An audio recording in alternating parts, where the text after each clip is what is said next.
हम अब आज का आगे का क्रम प्रारंभ करें, उसके पहले दोनों हाथ गोदी में रख के गायत्री मंत्र का विधिवत उच्चारण करेंगे सामूहिक।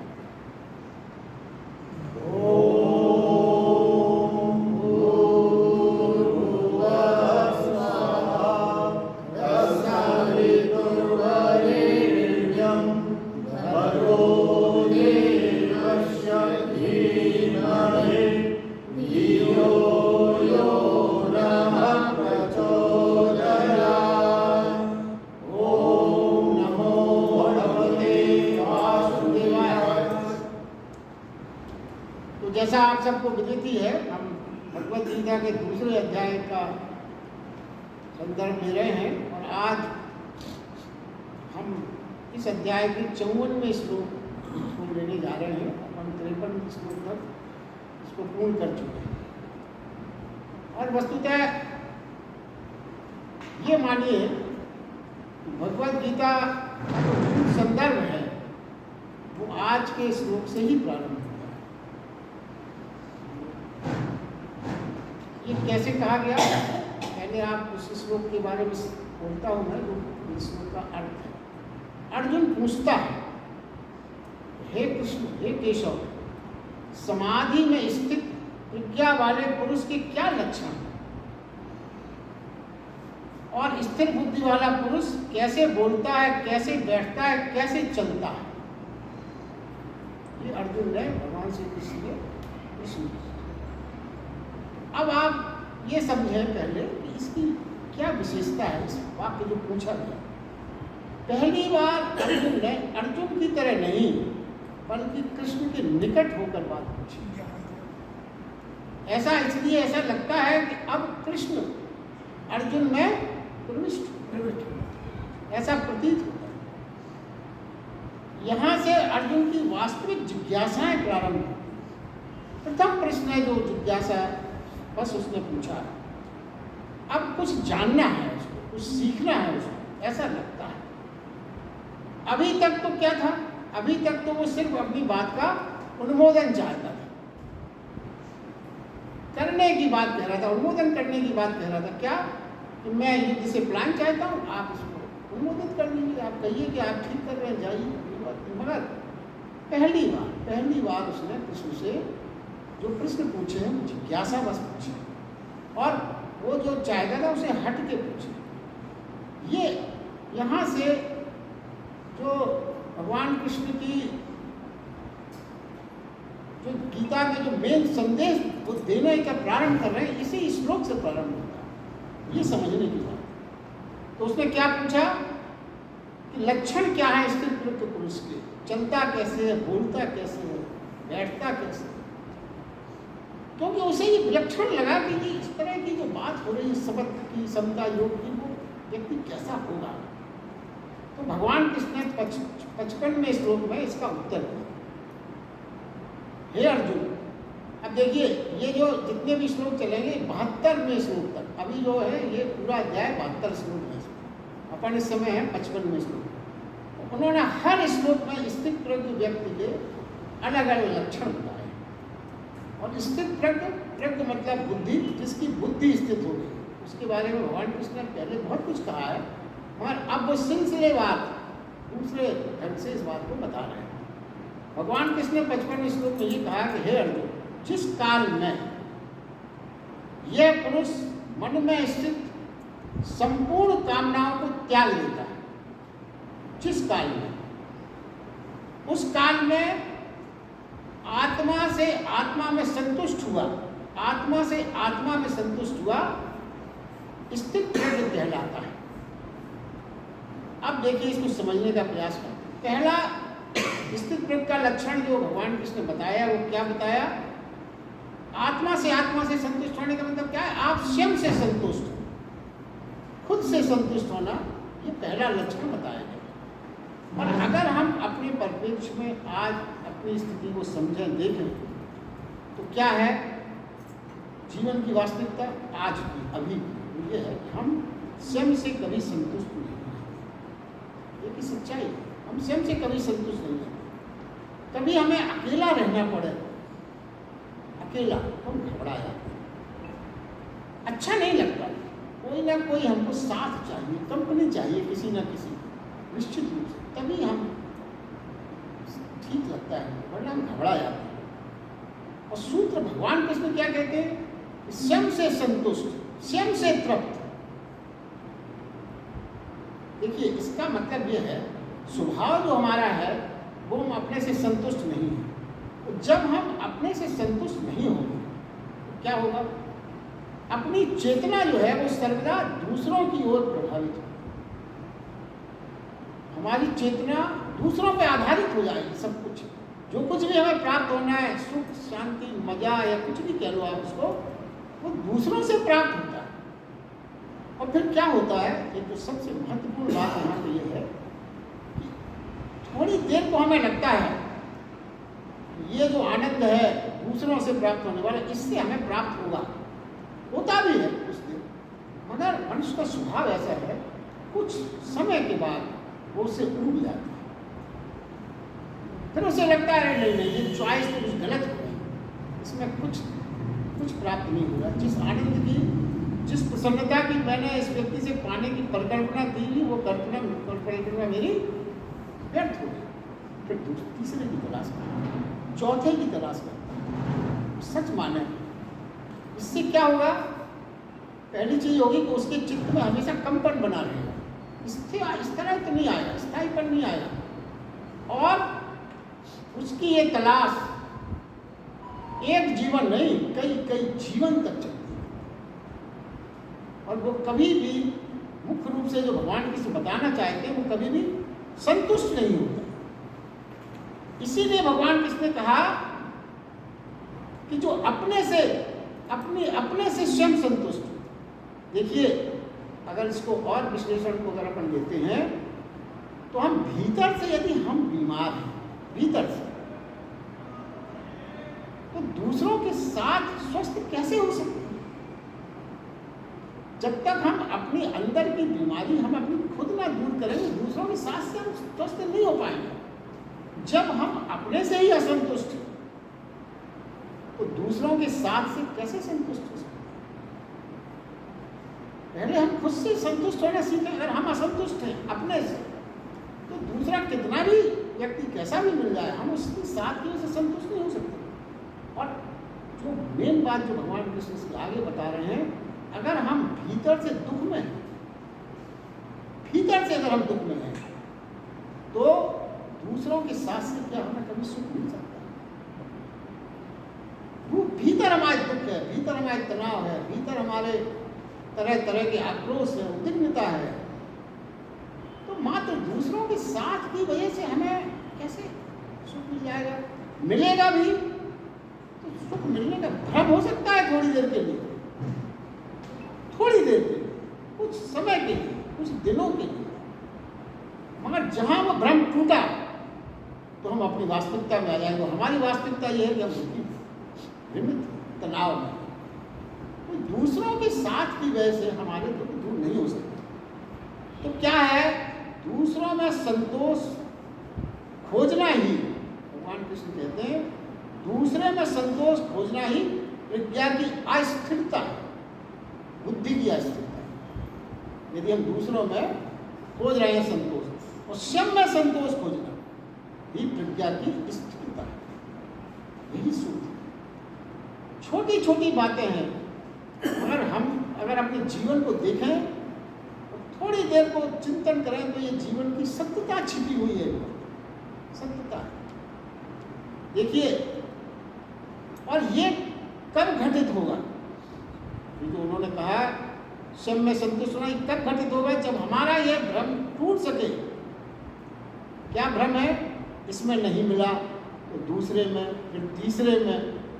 ये भ्रम हमारा जब तक नहीं टूटेगा, जब तक हम इससे पार नहीं पा सकते। और ये भ्रम को फिर कहते हैं कि भ्रम ये जन्मों जन्मों तक बना रहता है।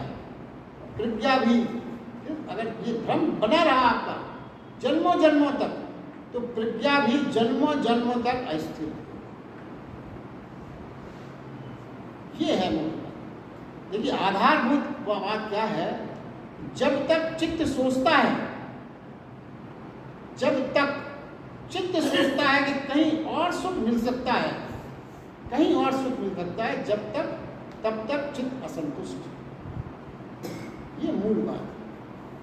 तो जीवन में हमको इस बात का अभ्यास नहीं है। हम सोचते हैं कि दूसरों के बिना कैसे चलेगा, ऐसा नहीं है। और यही सत्य है। गीता, भगवत गीता में जो पिछले दिनों से आप सुन रहे हैं, समझ रहे हैं, जितना मैंने जाना है, एक बात है, भगवान कृष्ण ने जो भी बोला है वो सत्य है, सत्य के करीब है। कभी कभी हमें सत्य की परिभाषाएं हम अपनी खुद निर्मित कर लेते हैं, मगर भगवान कृष्ण ने बड़े क्रांतिकारी रूप से वो हमारी सत्य की परिभाषाएं न केवल टूटी है, मगर हमको करंट सा लगाया कि नहीं नहीं, हम क्या सोचते रहे अभी तक, ऐसा तो नहीं है। देखिए, जो यहाँ पे कई संतों ने ये बात कही है, आदमी यदि कभी सत्य बोल पाता है, सत्य, बिल्कुल खरा सत्य, उस सत्य के बोलते समय उसमें परमात्मा बोलता है, क्योंकि परमात्मा ही सत्य बोल सकता है। यदि आपने कभी वास्तविक सत्य बोला तो मान के चलिए थोड़ी देर के लिए परमात्मा चेतना आपसे वो सत्य भुलवा रही है। और इसीलिए सत्य बोलने वालों का आदर क्यों होता है? सत्य बोलने वालों का आदर इसलिए होता है कि सबकी ये आभास हो जाता है कि ये जो व्यक्ति है तो हमारी तरह देखने का, आड़ मास का चलना फिरना, सोना खाना, मगर इसमें जो चेतना बोल रही है वो परमात्मा चेतना, इसीलिए आदर नहीं, इसीलिए उसके प्रति श्रद्धा पैदा हो। तो पहले तो भगवत गीता में आप ये मान के चलें कि भगवान कृष्ण ने जो कृष्ण ने जो गीता में बोला वो ईश्वरीय बोल है। भगवान ने अपने सत्य को कृष्ण के माध्यम से बुलवाया, और ये माध्यम खाली कृष्ण नहीं, कभी कभी हमारे संतों में और ऋषि मुनियों में क्या कहीं और भी प्राप्त होती कि अगर आप जीवन में सत्य बोलते हैं, कई आदमी कह सकते हैं हम भी तो सत्य बोलते हैं, मगर सत्य अगर आप विचार करें तो यदि वो सत्य किसी लाभ के लिए है या किसी हानि से बचने के लिए है, तो वो सत्य परमात्मा की चेतना से प्राप्त नहीं प्राप्त। सत्य तो वो है जब उसके बोलने से आपके किसी निकट व्यक्ति को फांसी हो सकती है, फिर भी आप बोलने से न चूकें, वो है सत्य। और वो सत्य अगर आप बोल सके तब मानिए कि वो सत्य परमात्मा चेतना से आप बोल, अनर्थक है। देखिए, अगर आप बहुत सरल आज के परिवेश में भी उदाहरण समझें,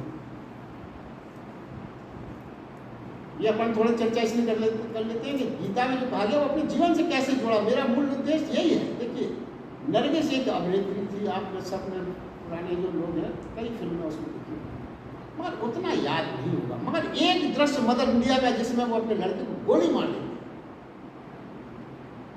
वो दृश्य जिन्होंने पिक्चर पुरानी देखी होगी, वो दृश्य आप क्या उस समय जो गोली मारी वो उसने नहीं मारी, वो ईश्वरीय गुण, ईश्वरीय सत्य का फेवर नहीं, ईश्वरीय सत्य की चेतना से, यही इसीलिए वो आदर नहीं होगा उसकी। वो ऐसे जीवन में एक उदाहरण दिया आपने, इससे आपको सरलता से समझ में आया। तो आप भगवत गीता को यही मान के सुने, इसमें जो कुछ भी है सत्य है, परमात्मा के द्वारा बोली गई चेतना है, तभी गीता का आपको सच्चा आनंद आए। कोई भ्रम न पालें, किसने कहा होगा, कैसे कहा होगा, कैसे बनी होगी, इन बातों से हमें क्या लेना देना।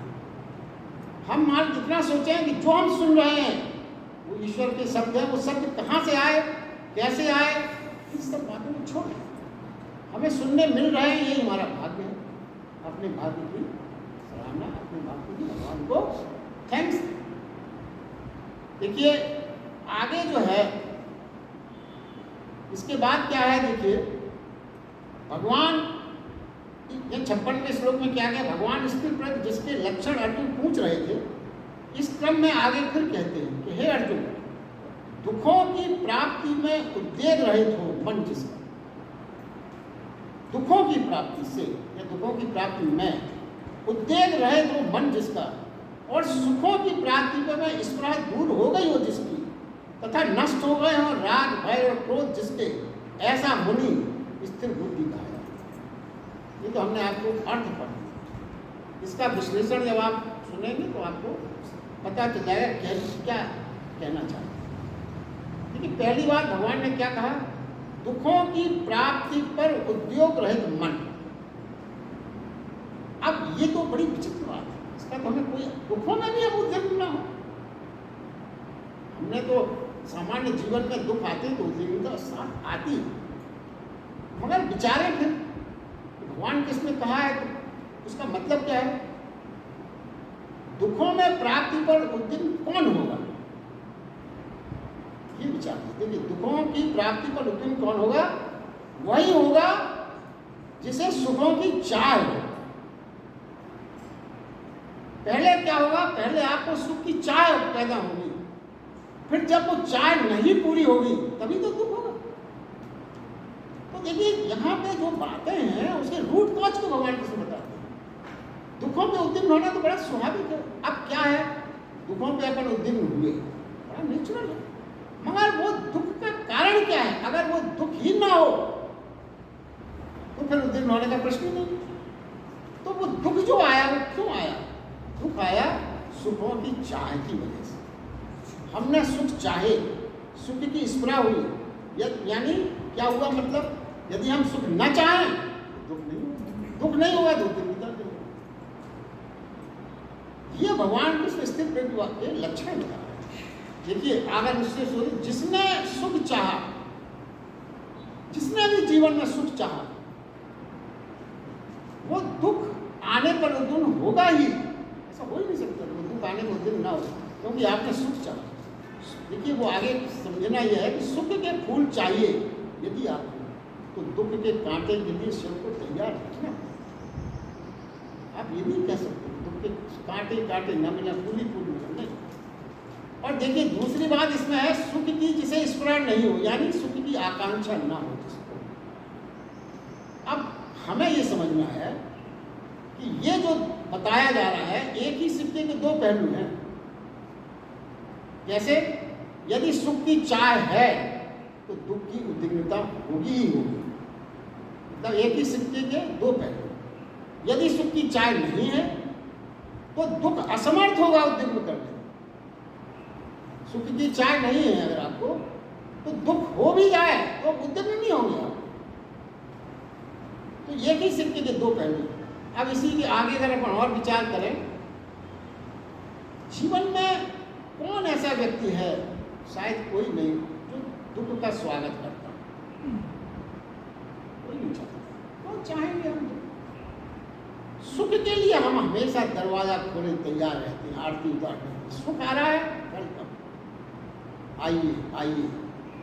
और दुख अगर कहीं आया तो हम अपनी खिड़की दरवाजे फौरन बंद कर देते हैं, नो एंट्री। ये हम करते हैं, ये हमारा जीवन का नित्य प्रति का अनुभव है। क्यों चाहेंगे हम किसी को आशीर्वाद देंगे, सुखी रहो सुखी रहो, मगर क्या वो आपके कहने से सुखी हो जाता है? अगर ऐसा होने लगे तो बहुत अच्छी बात है, ऐसा होता है। अब आप ये समझने का प्रयास करें कि दुख फिर आ कैसे जाता है। दुखी सभी हैं, किसी ने दरवाजे नहीं खोले, किसी ने खिड़की नहीं खोली, सुख का सबने स्वागत किया, मगर ये दुख आ कहां से गया? फिर हमने कभी नहीं चाहा दुख आए। हमने सारे रास्ते अपने जीवन के जितने भी हम काम करते हैं इसीलिए तो करते हैं कि दुख ना हो, मगर फिर भी जीवन दुखी। सारा संसार दुखिया है, ये सब संसार। भजन में भी आपने सुना, ज्यादातर संत महात्मा भी यही कहते हैं, सारा दुख संसार दुख का सागर है। अरे जिसको हम घुसने नहीं दे रहे घर में, उस सागर का सागर का रूप कैसे नहीं लिया उसने? ये सोचने की बात है, यही सोचने की बात है। तो पहले ये समझें कि दुख कहाँ से आता है। दुख सुख की आड़ में छाया के रूप में प्रविष्ट करता है। दुख सुख की आड़ में आप देख नहीं पाते। सुख को जिसको आप वेलकम कर रहे हैं उसकी आड़ में छिपा है, वो उसकी छाया के रूप में अंदर आ जाता है। हम और आपको समझ ही नहीं आता कहाँ से ये आ गया। देखिए, मतलब क्या हुआ? सुख केवल छलावा है, दुख स्थिति है। सुख छलावा है, दुख स्थिति है। देखिए, जब मछली पकड़ने के लिए कोई कांटा डालता है तो उसमें आटे की गोली बना के डाली जाती है। वो क्या है? वो सुख का छलावा है। और जब मछली उस आटे को सुख समझ के ग्रहण करती है, ये तो बड़ा आनंद आ गया, आटा मिल रहा है। जहां उसने वो आनंद किया, आनंद का छलावा बाद में कांटे में फंस गया, मतलब दुख में फंस गया। यही जीवन की है। अपने जीवन में रोज ही हो रहा है। जो सुख की मांग कर रहा है, जो जैसे मछली का आपको उदाहरण दिया गया, जो सुख की मांग कर रहा है वो वास्तव में क्या कर रहा है? उद्विग्नता की मांग कर रहा है, दुख को बढ़ा रहा है, उद्विग्नता की मांग कर रहा है। होगा, आपको समझ में नहीं आती, आपको सोच रहे मैंने तो सुख मांगा है, मगर उसकी आड़ में छिपा हुआ छाया के रूप में उद्विग्नता आ ही जाती है। तो क्या होता है फिर? जीवन की असलियत क्या है? मांगा जीवन को और मिलती क्या है? मौत। मांगते हैं हम सिंहासन, मिल जाती है सुख। देखिए, अपेक्षा के प्रतिकूल उद्विग्नता निर्मित होगी। जब आपकी अपेक्षाओं की प्रतिकूल कुछ भी घटित होगा तो उद्विग्नता निर्मित होगी। अब इसके आगे भगवान कृष्ण और भी कहते हैं बात। ये तो दुख दुख की बात होगी, जिसमें उद्विग्नता है, तनाव है, मगर वो एक मूल बात और मनोवैज्ञानिक बात कहते हैं, सुख की भी उद्विग्नता उत्तेजना होती है। सुख की भी। आप खाली दुख की चिंता कर रहे हैं, भगवान किस कहते हैं नहीं, सुख में भी है तो उद्विग्नता है, उत्तेजना है। मगर वो उत्तेजना, वो उद्विग्नता कैसी होती है? प्रीति कर लगती है, अच्छी, बहुत अधिक सुख। अभी हमने शायद उसका, हमने से किसी ने उसका आभास नहीं किया हुआ, मगर भगवान कृष्ण कहते हैं अगर बहुत बड़ा सुख, बहुत बड़ा सुख अचानक मिल जाए, अचानक मिल जाए, तो वो दुख से भी बड़ा नुकसान कर देता है। देखिए क्या है, ये फिजियोलॉजिकल वे में सोचें, जब हम प्रसन्न होते हैं बहुत, तो हमारा दिल बहुत तेजी से धड़कता है, प्रसन्नता। आपने देखा, महसूस किया होगा, बड़ा आनंद सा प्राप्त, आनंद में भी दिल धड़कता है। दुख में, दुख तो एक बार आदमी सह भी लेता है, बड़े से बड़ा दुख आदमी सह लेगा, क्यों? उसको आशा टिकी रहती है कि कभी ये चीज होगी परिस्थिति। अब सुख में क्या करेगा?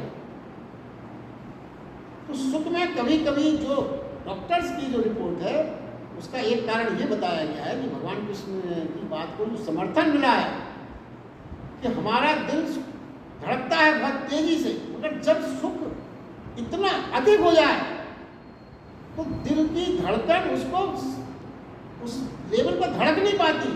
जैसे आप समझें ये कि जैसे बिजली का वोल्टेज 480 वोल्ट का चलता रहता है, कभी अगर अचानक बहुत तेज वोल्टेज हो जाए बिजली का, डीपी उड़ जाती है,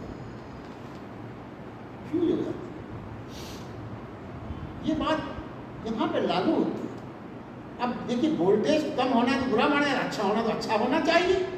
भाई अच्छी वोल्टेज आ रही है फर्स्ट क्लास, मगर यदि वो वोल्टेज निर्धारित सीमा से बढ़ गई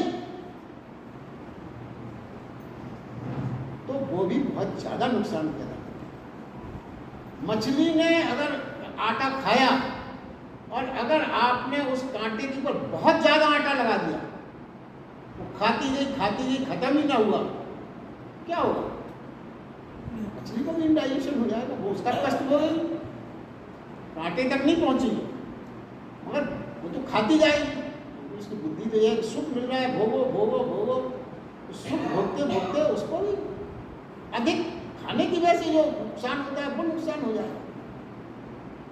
देखिए, अत्याधिक सुख नहीं सहा जा सकता, बड़ी हानि होती है, सह नहीं सकते। जबकि अत्याधिक दुख में आशा बनी रहती है, इसलिए हम उसको सह लेते हैं। आप देखिए, इसी में एक छोटा सा दृष्टांत आपको सुनाते हैं। एक सामान्य थे नागरिक, उनको 50 लाख की लॉटरी,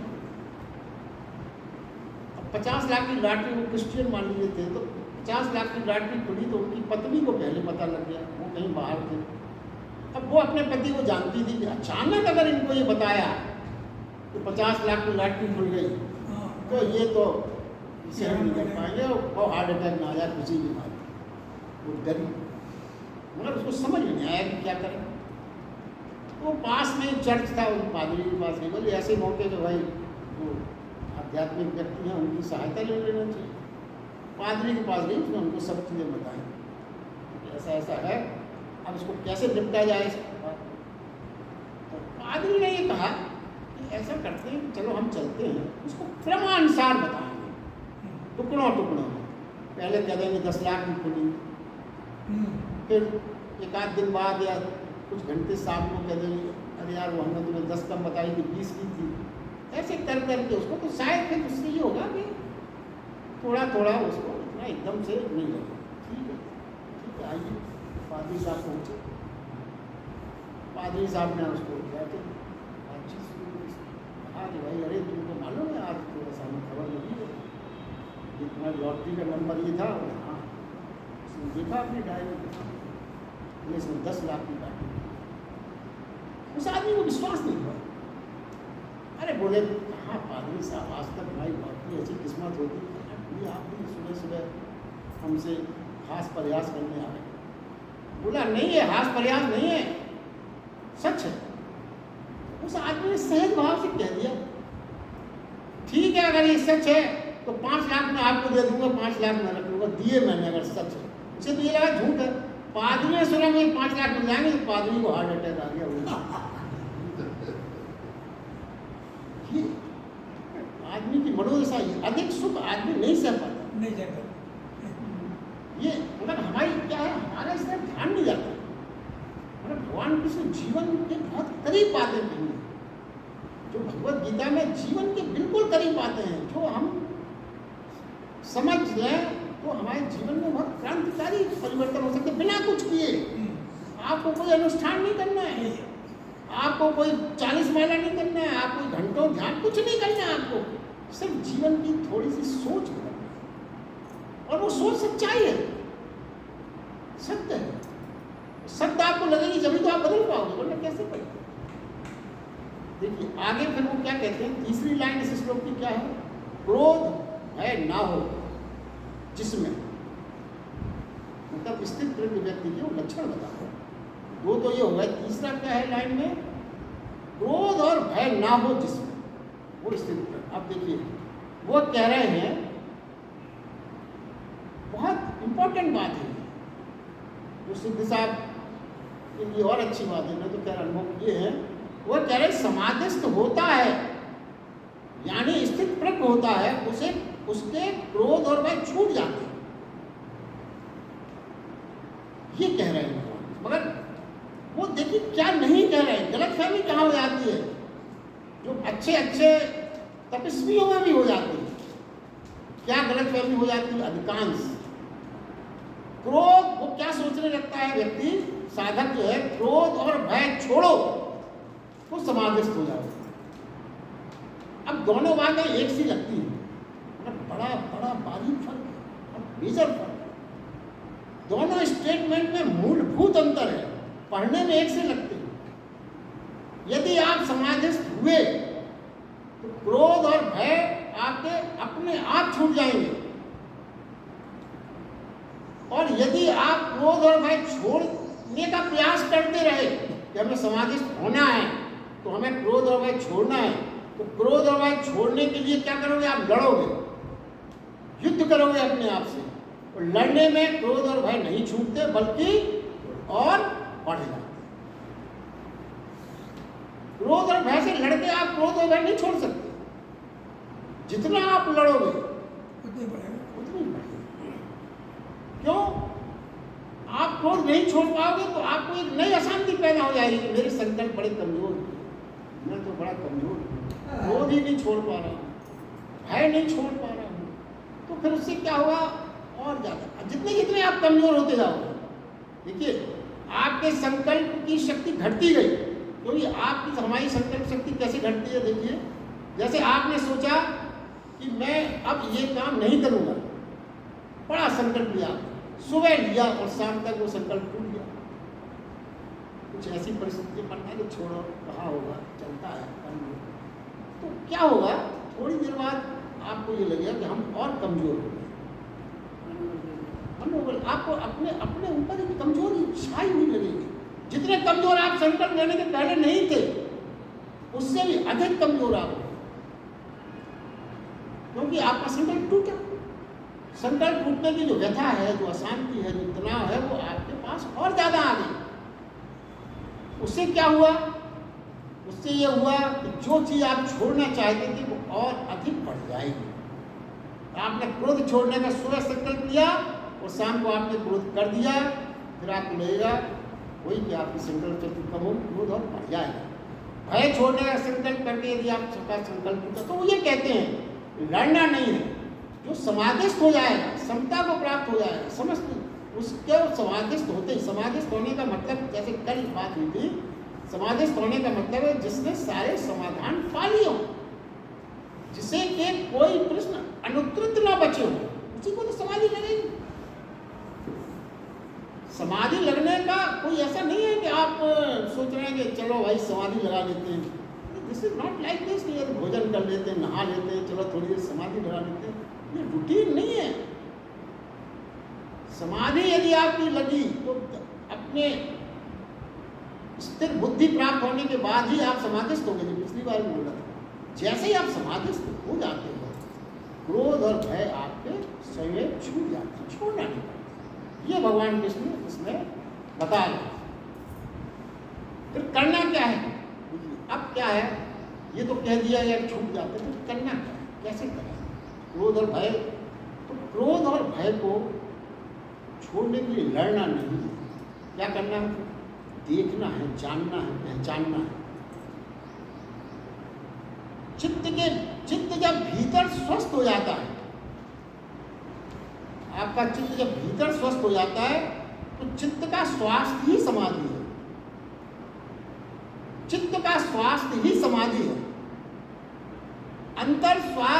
अंतर का स्वास्थ्य ही समाधि है। और अंतर का स्वास्थ्य क्या मतलब है? अंतर का स्वास्थ्य का मतलब यही है, क्रोध भय लोभ मोह, ये जो ज्वर है हमारे, जिन्हें विगत ज्वर कहा गया, आगे भगवान कृष्ण इसकी और विवेचना करेंगे। तो जब इनसे हमें चित्त हमारा इनसे विरक्त हो गया, शांत, तो अपने आप समाधि फलित हो जाएगी। और ये कैसे होगी? ये होगी जब हम साक्षी भाव से सिर्फ देखें, उन चीजों को जाने, लड़े नहीं। आप सच माने ये क्रोध और भय ये मूर्छित अवस्था में भी संभव है। क्योंकि जब आप किसी पर क्रोध करते हो, बाद में आप खुद कहते हो अरे क्या कैसे कर दिया मैंने, कैसे इसका सिर फोड़ दिया, मुझे तो होश ही नहीं है। इसका मतलब आप उस मूर्छा अवस्था में, इस मूर्छा अवस्था को यदि आप बचा लें, तो क्रोध और भय से अपने आप आपको मुक्ति मिल जाएगी। मगर इसके साथ भगवान कृष्ण फिर और एक बात नहीं कि आपने देख लिया, जान लिया और आपको ये लगा कि ठीक है, वो कहते हैं नहीं अभी इतनी जल्दी मत समझो। वो कहते हैं परखो कि ये वास्तव में मुक्त हो गए या ये दबा कर बैठे हुए तो नहीं है, आप दबे हुए तो नहीं है, अंदर ऊपर से छूट गए हो, अंदर दबे हो। क्योंकि ये दबाव जो आप दबा के रखते हो, इसको भगवान कृष्ण ने आगे और श्लोकों में आएगा कि इंद्रियां जो है दमन करने से मुक्ति नहीं मिलती। जिसने दमन किया मतलब दबा दिया आपने क्रोध को, भय को, तो वो बहुत गहरा नहीं होता दबाव, जरा सा कोई खुरचेगा उभर के सामने आ जाएगा। आप सोचे हुए किसी ने आपको जरा सा कुछ कहा, जरा सा कुछ किया, और वो जो दबा हुआ था, जैसे बारूद अंदर आप चिंगारी अलग करते हैं, बारूद अलग करते हैं, और आप सोचेंगे बिल्कुल ठीक है सब, तो जरा सी अगर चिंगारी बारूद के बाद पहुंचे, विस्फोट हुआ। तो वो कहते हैं दबा तो नहीं, उसको देखने में क्या है। फिर वो कहते हैं जैसे मान लीजिए, कैसे ये समझें, जैसे मान लीजिए आपने किसी ने आपको गाली दी, तो वो फौरन उभर के सामने आ जाती है, बात जो दबी हुई है, गाली सुनते ही उभर के आ जाएगी। तो फिर आपका चित्त कैसा होना चाहिए? आपको क्रोध आया, आप समझें इस बात को, परखें, क्या उसको धन्यवाद दें। क्यों धन्यवाद? क्यों दें? गाली देने वाले को धन्यवाद दें? नहीं, भगवान कृष्ण ये कहते हैं कि जो पार्टी लेके आया था आपके पास, तब आपको पता चलता है कि आपकी नहीं है, क्योंकि अगर बाल्टी उसकी भर गई, भर दी आपने, इसका मतलब आपके कुएं में अभी क्रोध रूपी जल था, तभी तो बाल्टी भरी। आपको ये परखने का अवसर मिल जाता है कि हमारा कुआं खाली हुआ है या नहीं हुआ है।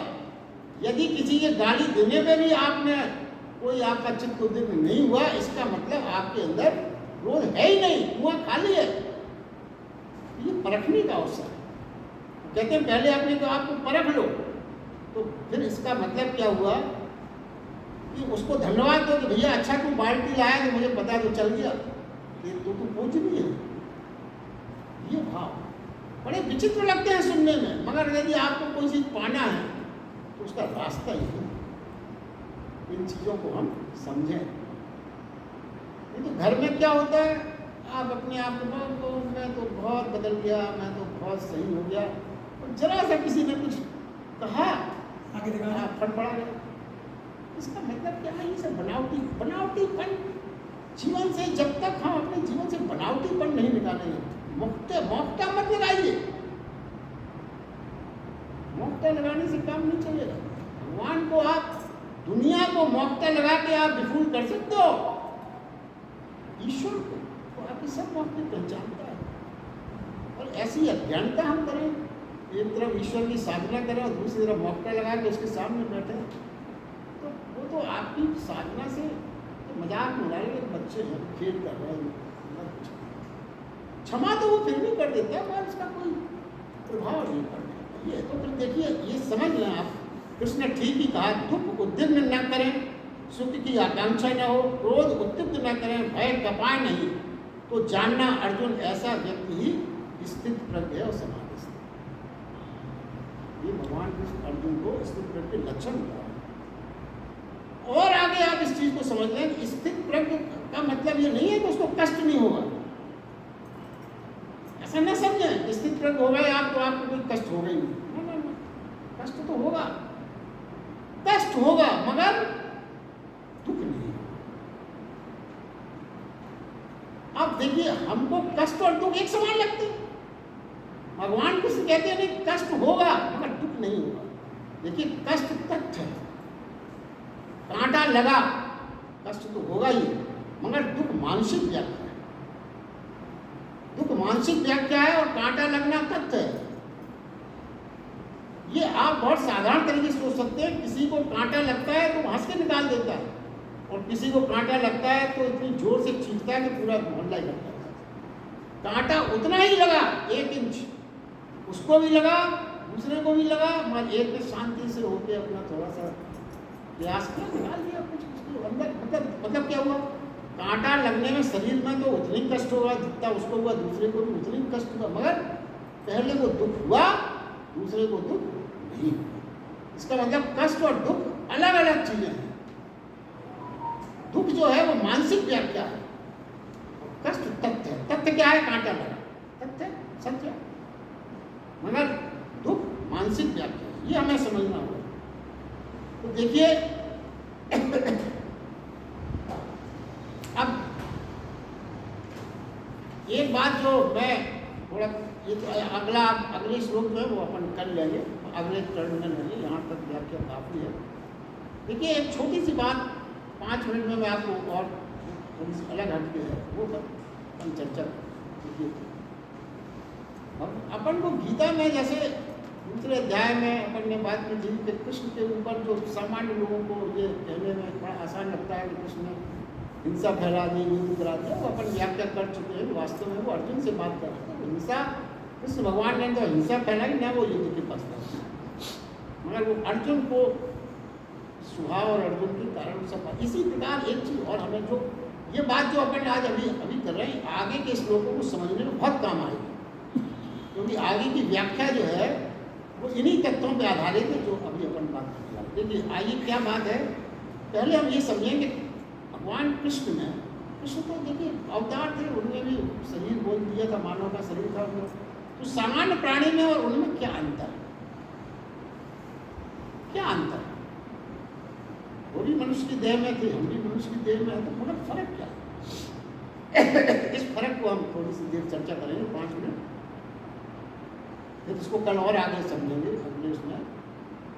देखिए सामान्य प्राणी का स्पष्ट मनोविज्ञान क्या है? क्या है जो हम और आपका है, सबका है? क्या है? जितना हम रस और वासना से भरा व्यक्ति होगा, जितना रस और वासना से भरा व्यक्ति होगा, उतना विषय के निकट होने पर वो पीड़ित नहीं होता, जितना दूर होने पर पीड़ित होगा। ये मनुष्य का स्वभाव है। जिस व्यक्ति से हमें आनंद मिलता है, वो व्यक्ति यदि हमारे पास होता है तो फिर हमें इतनी पीड़ा नहीं होती। मगर वही व्यक्ति यदि दूर हो गया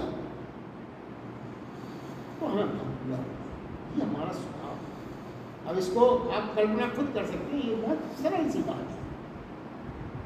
पति पत्नी जब साथ रहते हैं तो एक दूसरे की वैल्यू नहीं कर पाते,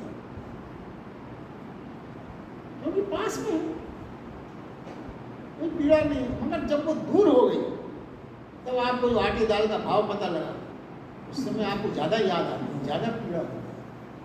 तो ये मनुष्य का स्वभाव। क्या हुआ मनुष्य का स्वभाव?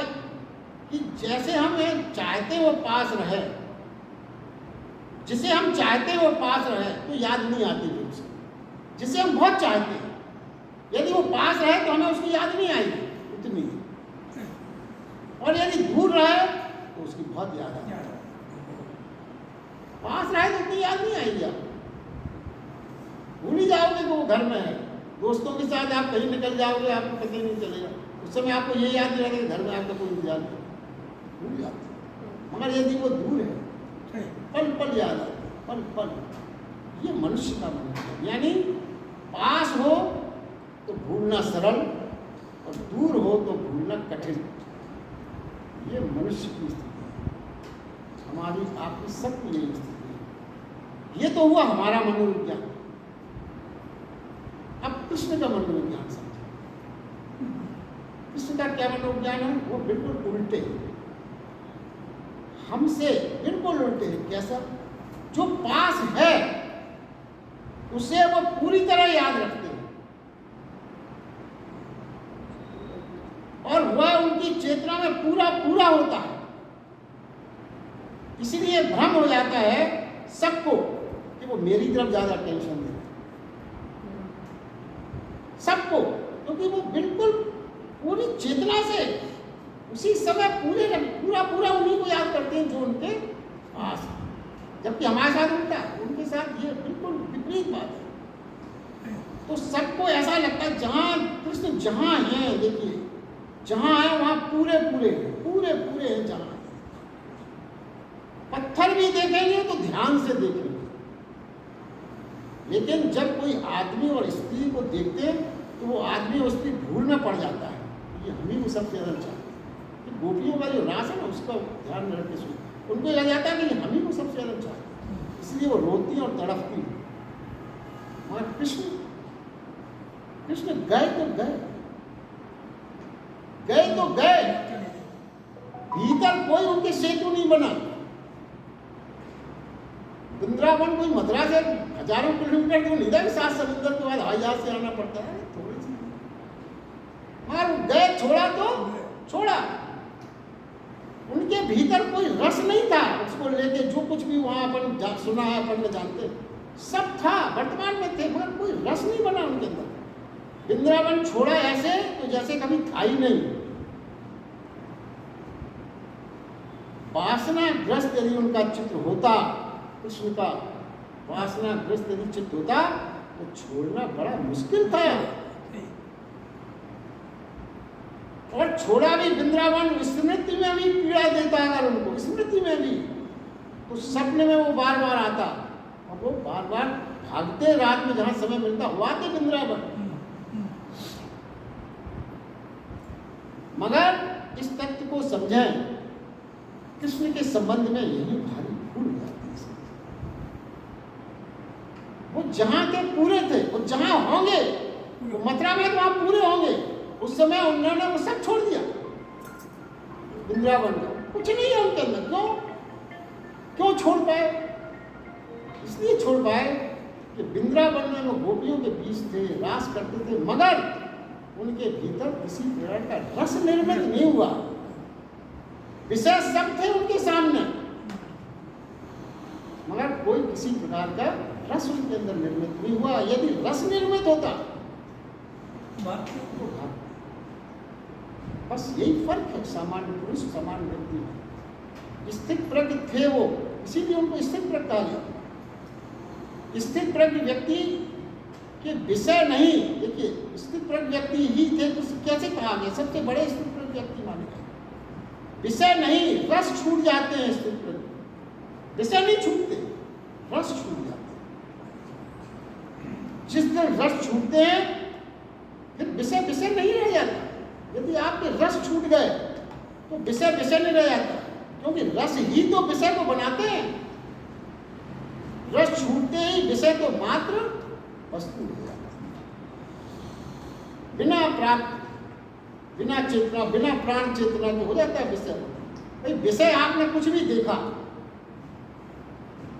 देखिए आंखें क्या है, आंखों का अपन सोचते हैं आंखों से अपन ने देखा, तो आंखों का काम तो मात्र देखना है। अगर इतने में बात हो जाए तो कोई चक्कर ही नहीं है, मगर आंखों ने देखा, अंदर चाहत पैदा हुई, रस पैदा हुआ, उस देखने ने वो रस पैदा किया, फिर आपने बार बार देखने की चाहत आपकी पैदा हो गई, फिर आपकी प्राप्त करने की चाहत पैदा हो गई। ये आंखों ने तो नहीं किया, आंखों ने तो सिर्फ देखा है। ये किसने किया? ये रस किसने बनाया? ये चाहत किसने पैदा की? आपने पैदा, आपके चित्त ने पैदा की। तो हमारे आपके अंदर ये रस बनता है, ये चाहत की भावना उपजती है। तो कृष्ण में ये रस नहीं बनता है, ये चाहत की भावना नहीं बनती है। यही फर्क है हम में और कृष्ण। मगर हम क्या आरोप लगाते हैं अपने तल पर?